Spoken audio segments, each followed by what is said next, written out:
Hello friend, હું છું કલ્પના's કિચનમાં આપનું હાર્દિક સ્વાગત છે.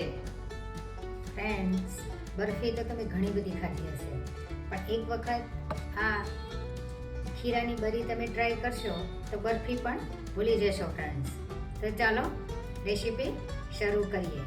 ફ્રેન્ડ્સ, આજે આપણે બરી બનાવવાના છે. એના માટે મેં અહીંયા 250 ml જેટલું દૂધ લીધું છે. અને આપણને ખબર છે કે આ દૂધ છે એ ન્યુટ્રિયન્ટવાળું હોય છે. એની અંદર હાઈ પ્રોટીન હોય છે અને હાઈ કેલ્શિયમ હોય છે અને વિટામિન સી હોય છે અને ઘણા બધા ન્યુટ્રિયન્ટ હોય છે. હાર્ટને હેલ્ધી રાખે છે, આખા બોડીને ક્લીન કરે છે અને એન્ટીઓક્સિડન્ટ છે. એટલે આપણને ખબર છે કે ખૂબ જ હેલ્ધી એવું આ દૂધ હોય છે, જેને આપણે ખીરું પણ કહેતા હોઈએ છીએ, પિયુષ પણ એને આપણે કહીએ છીએ. તો આજે આપણે એ બરી બનાવવાના છીએ. તો પહેલાં આપણે જોઈ લઈએ કે શું શું આની અંદર એડ કરીશું આપણે. તો આની અંદર આપણે પહેલાં મેં શુગર લીધી છે, તો આપણે 2 ચમચી શુગર મેં દળેલી લીધી છે, એ એડ કરી દઈશું આની અંદર. સ્વીટ તમને જેટલું ફાવે એટલું તમે એડ કરી શકો છો. આ છે ઇલાયચી પાવડર, તો આપણે ઇલાયચી પાવડર અંદર એડ કરી દઈશું. ઇલાયચીનો ટેસ્ટ છે ખૂબ જ સરસ લાગે છે બરીની અંદર. આ મેં લીધું છે અહીં જાયફળ. જાયફળનો ટેસ્ટ પણ ખૂબ જ સરસ લાગે છે અંદર. આ બધું નાખવાથી શું થશે કે ટેસ્ટ એનો વધી જશે. મારી પાસે આ છે કેસરવાળું દૂધ છે, એ પણ આપણે થોડું એડ કરી દઈશું અને બધું મિક્સ કરી લઈશું. મારી પાસે આ કેક ટીન છે. તમારી પાસે કોઈ બી થાળી હોય કે કોઈ બી વાસણની અંદર તમે એને સ્ટીમ કરી શકો છો. હવે જે આપણે દૂધની અંદર બધું મિક્સ કર્યું હતું, શુગર ને બધું, ઇલાયચી પાવડર ને બધું આપણે આની અંદર એડ કરી દઈશું. વાસણ ચડાવ્યું છે અને ત્યાં પાણી ગરમ કરવા માટે મૂક્યું છે. હવે એની અંદર આપણે આ રાખી દઈશું અને 10 થી 12 મિનિટ આપણે એને સ્ટીમ કરીશું અને ત્યાર પછી એને બહાર કાઢીશું. એને આપણે ઢાંકી દઈશું.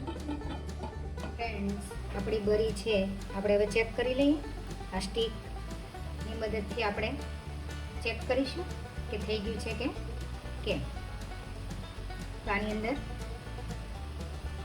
નાખીશ તો એ ક્લીન બહાર આવે છે. એનો મતલબ એવો કે રેડી થઈ ગઈ છે, 10 મિનિટ થઈ ગઈ છે. આપણે હવે ગેસની ફ્લેમ બંધ કરી દઈશું. ફ્રેન્ડ્સ, આપણી જે બરી છે એ ઠરે ત્યાં સુધી હું થોડીક એની વાત કરું કે જે આપણે અહીંયા ગુજરાતીમાં એને બરી કહેતા હોય છે, બાકી એને કોલેસ્ટ્રોલ પણ કહેવામાં આવે છે અને એને પિયુષ પણ કહેવામાં આવે છે. એની અંદર 44 પ્રકારના એમિનો એસિડ અને મિનરલ્સ હોય છે.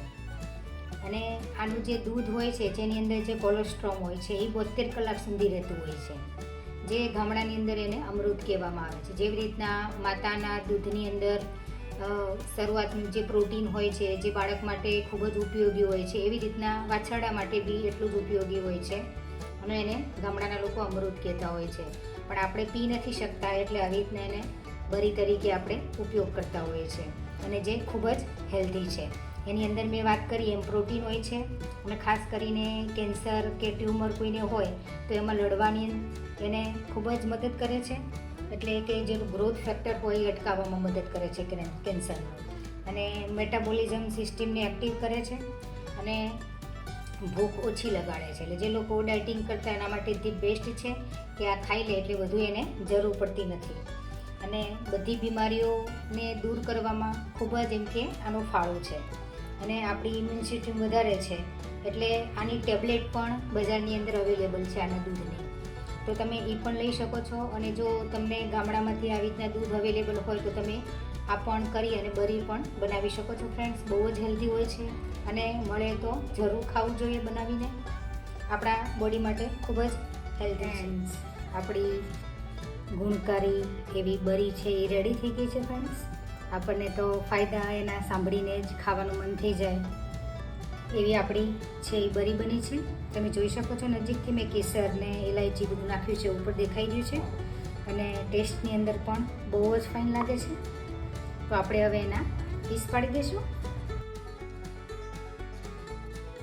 બરી એક એવી વસ્તુ છે, એવી રેસીપી છે ફ્રેન્ડ્સ, અને એવી સ્વીટ છે કે એના જે પીસ પાડવાની પણ આપણને એટલી મજા આવે, એટલી મસ્ત રીતે એના પીસ પડતા હોય છે. પીસ આપણા પડી ગયા છે. હવે આપણે એક પ્લેટની અંદર કાઢી લઈશું. આપણે આપણી ટેસ્ટી એવી બરી છે એ રેડી થઈ ગઈ છે. મેં એક પ્લેટની અંદર લઈ લીધી છે. હવે મારી પાસે આ પિસ્તા છે, એની ઉપર આપણે સ્પ્રિંકલ કરી દઈશું, કારણ કે આની અંદર ડ્રાય ફ્રૂટ ને બધું નાખેલું હોય તો ટેસ્ટ છે એ મસ્ત આવતો હોય છે. ફ્રેન્ડ્સ, તમને કઈ બી જગ્યાએ દૂધ અવેલેબલ થાય તો ચોક્કસથી આ બરી છે એ ટ્રાય કરજો. બહુ જ ફાઇન બને છે.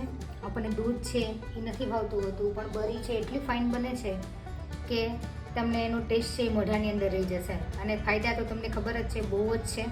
તમને હવે એક પીસ છે એ તોડીને બી બતાવું, નજીકથી બી બતાવું. એકદમ ફાઇન બની છે, તમે જોઈ શકો છો. એકદમ મસ્ત એના ચોસલા પડ્યા છે, એકદમ સરસ બની છે. તો તમે એક વખત જરૂર ટ્રાય કરજો ફ્રેન્ડ્સ. અને મારી રેસીપી તમને જો સારી લાગે ફ્રેન્ડ્સ, તો ફ્રેન્ડ્સ અને ફેમિલીમાં જરૂરથી શેર કરજો. તો મળીએ આવા જ હેલ્ધી વિડીયો સાથે ફ્રેન્ડ્સ. તો બધા જ ફ્રેન્ડને જય શ્રી કૃષ્ણ, આવજો.